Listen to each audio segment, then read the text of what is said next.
மக்களே பாருங்கள் அந்த கப்பலை. இப்போ தூரத்தில் 2 போஸ்ட் மாதிரி தெரியுது பார்த்தீங்களா, சின்னதாக. அதுதான் அந்த கப்பல். ஜூம் பண்ணி காட்டுறேன் பாருங்கள்.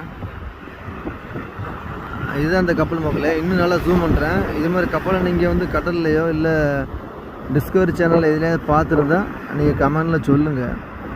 இந்த கப்பல் வந்து என்னுடைய பார்வைக்கு பவர் பிளான்லேருந்து போயிட்டுருக்கு நினைக்கிறேன். சரக்குகளை இறக்கிட்டு போயிட்டுருக்கு நினைக்கிறேன். நம்ம ஒரு பக்கத்தில் திருச்செந்தூர் பக்கத்தில் ஒரு பவர் பிளான்ட் ஒன்று கட்டி முடிச்சிட்டாங்க. அப்போ இதான் திருச்செந்தூர் கோயில் தெரியுதா மக்களே, முருகன் கோயில். அது பக்கத்தில் ஒரு பவர் பிளான்ட் தெரியுதா, 2 போஸ்ட் மாதிரி தெரியுதா. கடலுக்குள்ளே 8 கிலோமீட்டர் தூரத்தில் ஒரு பெரிய ஒரு பாலம் ஒன்று போட்டிருக்காங்க.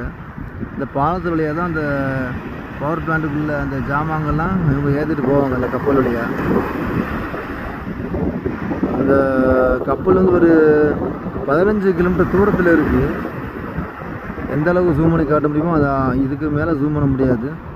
இந்த கப்பலை பார்த்துருந்தா நீங்கள் கமெண்டில் சொல்லுங்கள் எப்படி இருந்துச்சுன்னு. பவர் பிளான்லேருந்து தூத்துக்குடி துறைமுகத்துக்கு போயிட்டுருக்க மாதிரி இருக்குது. ஏன்னா அந்த கப்பலோடைய முன்பகுதி வந்து தூத்துக்குடி பக்கமும் பின்பகுதி வந்து திருச்செந்தூர் பக்கமும் இருக்குது. இப்போ தூத்துக்குடி நோக்கி தான் போயிட்டுருக்கு. சரக்குகளை இறக்கிட்டு போயிட்டுருக்கோம். நீங்கள் நம்ம வீடியோ பிடிச்சிருந்தா லைக் பண்ணுங்கள், ஷேர் பண்ணுங்கள், கமெண்ட் பண்ணுங்கள். மறக்காமல் நம்ம கும்பத்துறை மீனவன் சேனலை சப்ஸ்கிரைப் பண்ணுங்கள் மக்களே. திருச்செந்தூர் கோயில் தெரியவே இல்லை. இப்போ தெரியுதா? அப்போ எவ்வளோ தூரம் இருக்குது பாருங்கள். இப்போ அழகாக தெரியும். இதுதான் நம்ம ஊர் சிங்கத்துறை கடற்கரை. இங்கே தான் நம்ம வந்து தூண்டி போட எப்பவும் வருவோம். சரி மக்களே, நம்மளோட சேனலில் வந்து இப்போ தான் க்ரோத் ஆகிட்டு வருது. அதிகமாக சப்போர்ட் பண்ணுங்கள், ஷேர் பண்ணுங்கள், லைக் பண்ணுங்கள்.